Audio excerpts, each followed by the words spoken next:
Hello, and we're going to do a little thing different this time on Marvel Character Talk. You're going to have to look at my face on this video. Oh, I'm just going to talk about Marvel.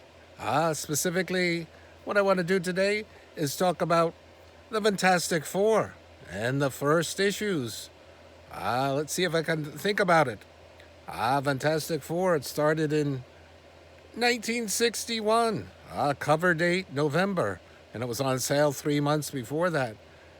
Very cool issue. Of course, it's the origin. They want to beat the Reds to the moon, and they get hit by those cosmic rays, and they get their powers. And also in the story, there was two stories in there by Jack Kirby and Stan Lee. You get to see the Mole Man, and in this one, he doesn't have his little moloid humanoid creatures with him. He has big monsters. Very cool.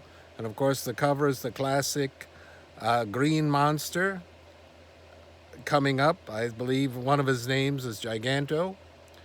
Very cool. And then number two, they move on. January 62. These were 10 cents. 10 cent. The next one, there'll be 12 centers with number three. The next one, very cool, yellow cover.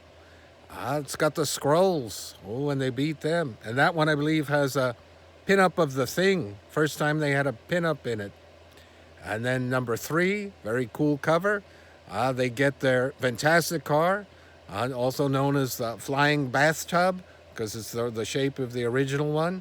And then they face a somewhat mediocre and forgettable villain, although they did bring him back a little bit much later.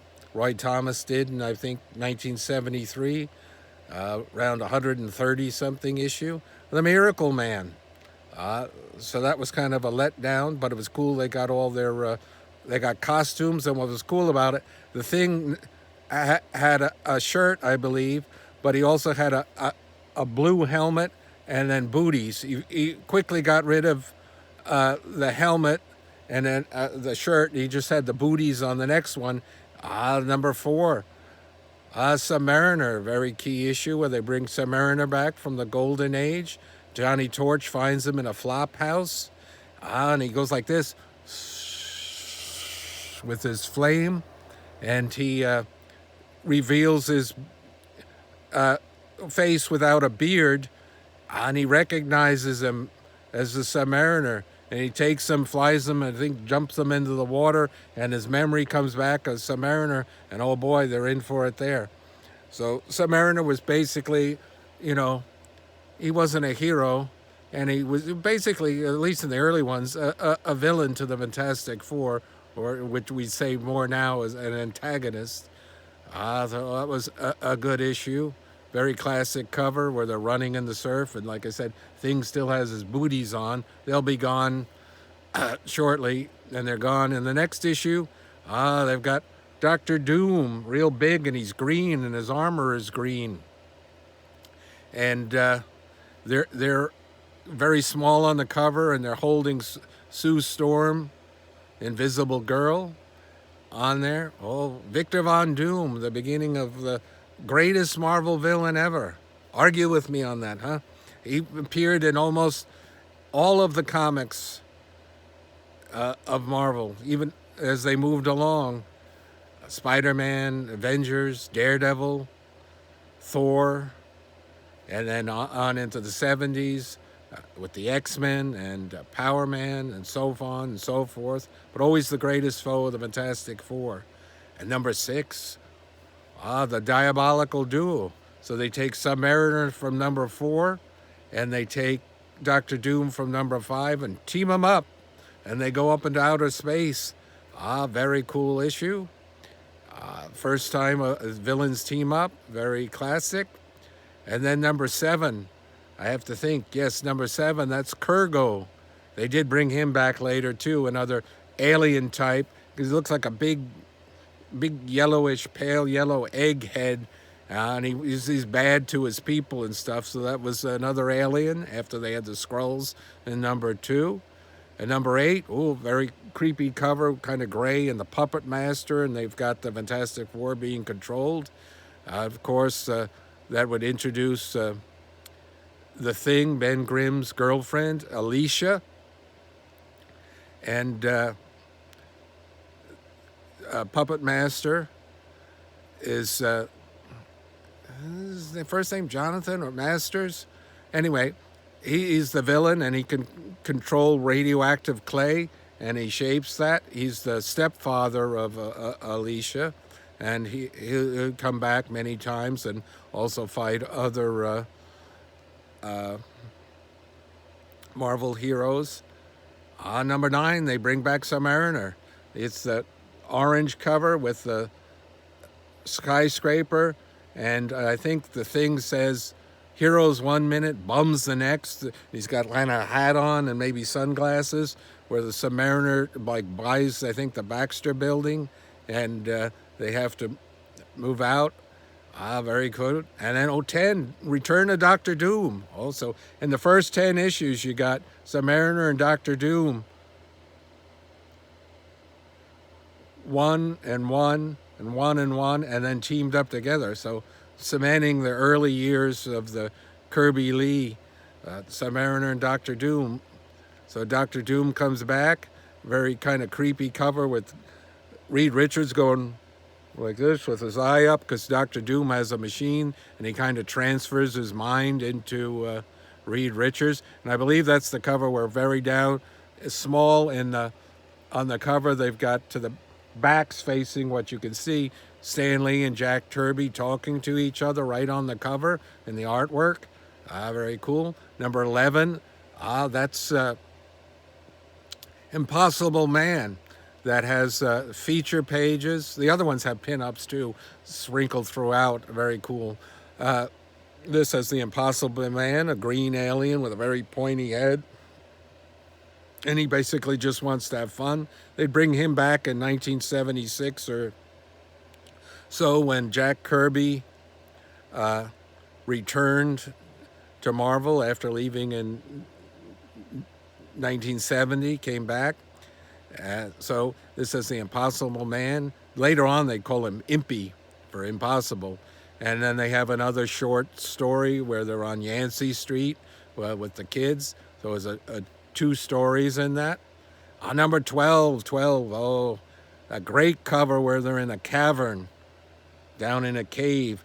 And they've got the Fantastic Four on one side, and they've got the Hulk on the other. The first time they're going to introduce another hero, a Marvel hero, because the Hulk had his own comic mag from 62 to 63. It was always bi-monthly, only had 6 issues, and then it was canceled. It was Lee and Kirby. Of course, he'd come back then in Tales to Astonish, number 59, fighting Giant Man, and number 60, he joined the comic in his own feature, first with Steve Ditko artwork.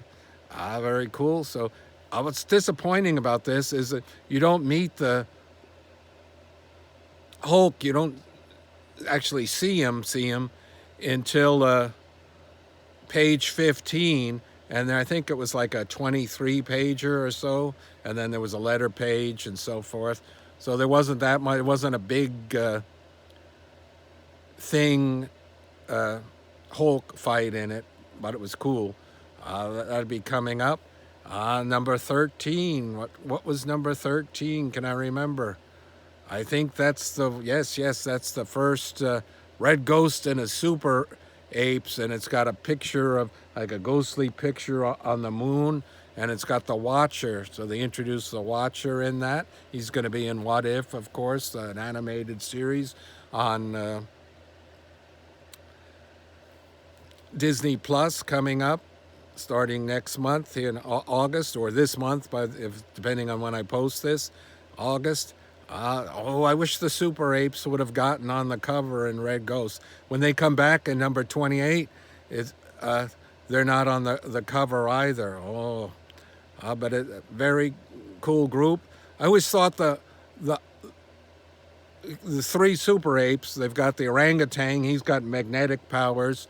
The baboon's got wild powers where he turns into machinery like a machine gun and all kinds of strange things. But the ape is just, the gorilla is very super strong. And I was thinking if they got the same dose of cosmic rays that the Fantastic Four did, and whatever strength level Ben Grimm's was increased as a human to super strength, a gorilla being like 10 or 12 times the strength of a human should be one of those powerful beings to fight, and should have wiped up the floor with the thing, but maybe he didn't get as strong a dose. They never specified that, so we don't know, but this is cool. I always like them. Spoiler, I think in this one they help defeat the apes because the Red Ghost, who has this power of intangibility, where he can phase through things, that was way before Kitty Pryde could do that. She helped defeat him because the Red Ghost was kind of cruel to him and didn't feed him enough, so it helps out. And then they're in the blue area of the moon. That's where the Watcher is, and that's where they have their battle, because he was going to go up and recreate the powers to get the powers like the Fantastic Four.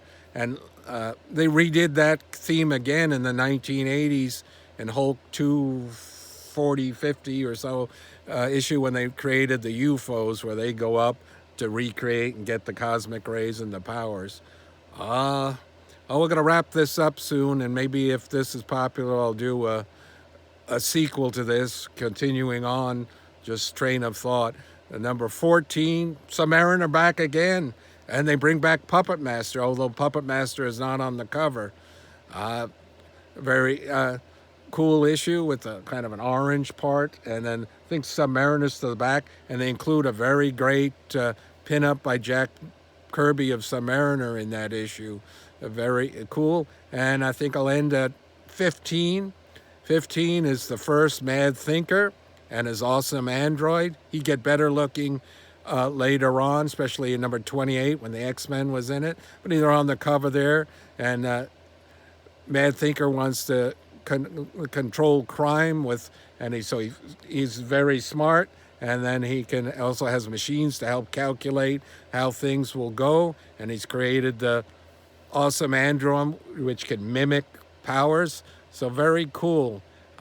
We'll see how this goes. If anybody likes this talking, just this Marvel character talking. As you can tell, I'm a big fan. I grew up as a Marvel fan. I have an older brother, and he had the originals in the 60s, and I started buying comics in the 70s, including the biggie year of 74 when Wolverine would come out in the Hulk, and 75 with the new X-Men and so forth. And then started getting back issues, and then bought them all through the 1980s and into the early 90s until I finally didn't like the way the stories was going, and switched my attentions from Marvel collecting to, by that time, with vintage toy collecting, and I also feature those on my channel. Until next time, thanks for liking, subscribing, and hitting that notification bell, and more regular Marvel character talk coming up, and maybe a sequel to this. Thank you.